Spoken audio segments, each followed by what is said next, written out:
J'avais interviewé Karine à l'époque pour un article sur le R&B en France, et elle m'avait dit l'autotune nous a mis à la retraite. Voilà.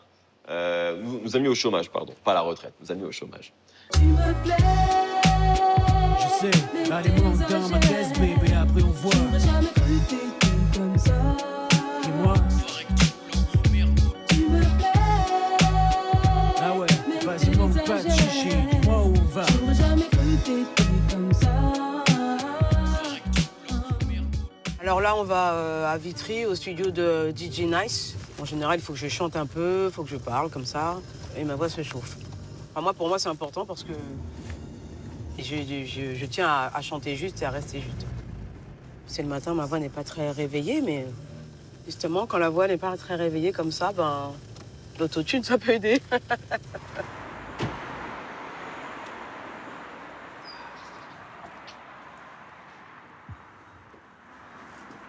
Quoi? Bien? Ouais. Ouais? C'est longtemps. Eh ouais.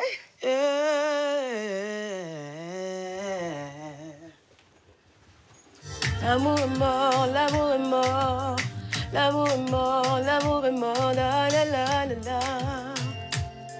Karine.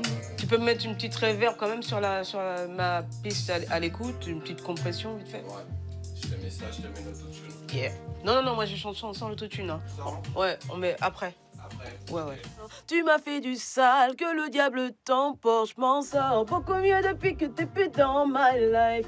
Je me suis affranchie de ton influence néfaste, oh non, ne reviens pas, non. Avant, les rappeurs, ils appelaient des filles pour pouvoir faire des refrains. Maintenant, ils les appellent plus. Ils s'appellent eux-mêmes pour faire des refrains avec l'autotune, tu vois. C'est vrai que ça a un peu changé. Ça, c'était un peu la recette des années 2000.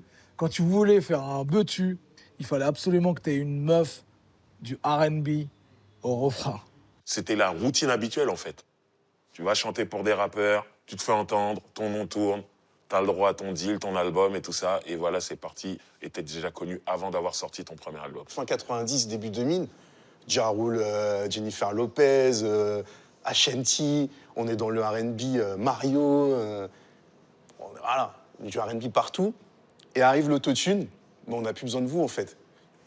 Donc, peut-être qu'on est arrivé aussi au bout d'un cycle. L'autotune, en fait, a rendu possible le fait qu'un rappeur puisse toucher 100% de sa SACEM et de ne pas partager le gâteau avec une chanteuse. I was stopped by a producer. He says, "You've changed my life." Okay, I said, "Tell me more."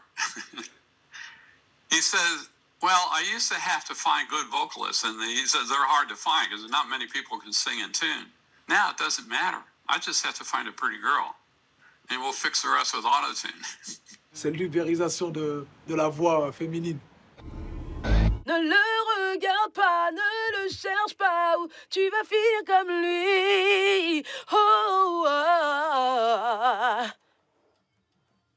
Ouais, tu vois, ça, c'était un peu bien. Tu vois, il y avait un peu il y avait l'âme. On sent la souffrance parce que cet enculé de sa mère, il m'a... Donc, il faut que ça ressorte dans...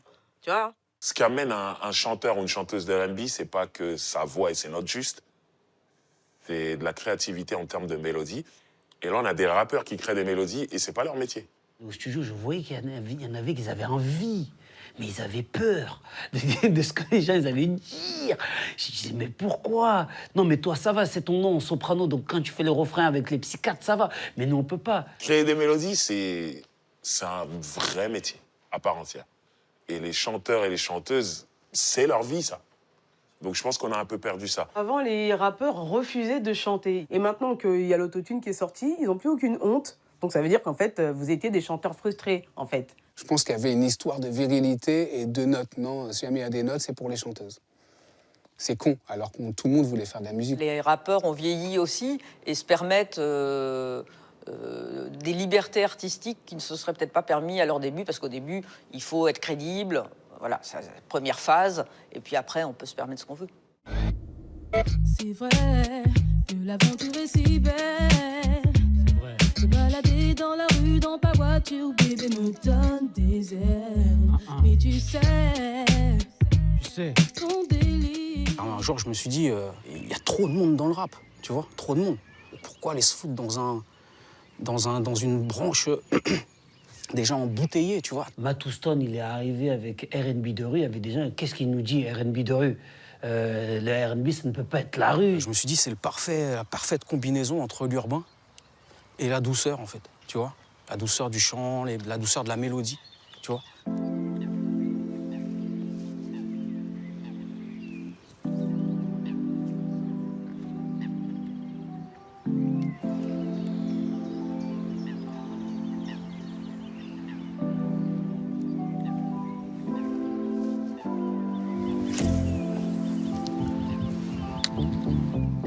Mal canard. Petit. J'avais pas une voix comme les voix de Busta Rhymes, très énervée, là, les trucs comme ça, j'avais pas ça, tu vois. Donc moi, ça m'allait très bien. Hein. J'étais dans une branche qui m'allait, qui était entre l'urbain, je pouvais faire des beats urbains et chanter dessus, quoi, tout simplement. Mais pourquoi tu me casses partout, mensonge par douzaine. Il faut mettre naturel avec vibrato.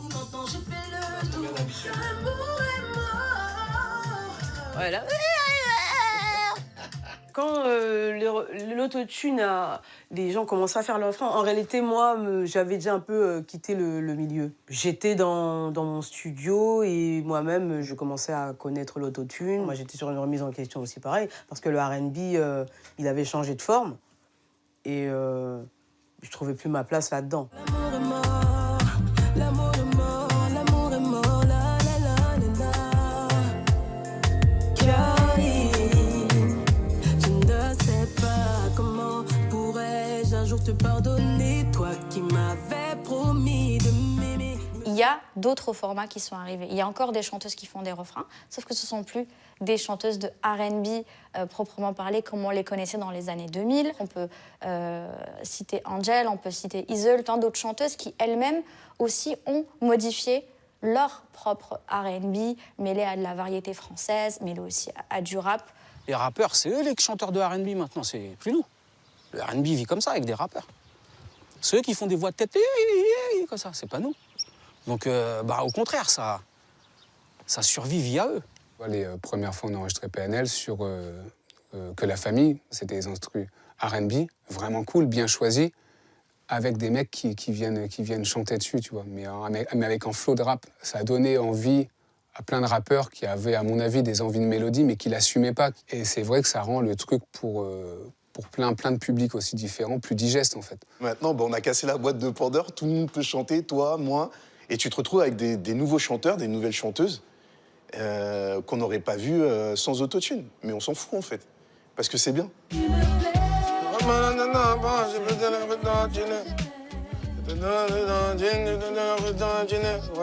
Dis-moi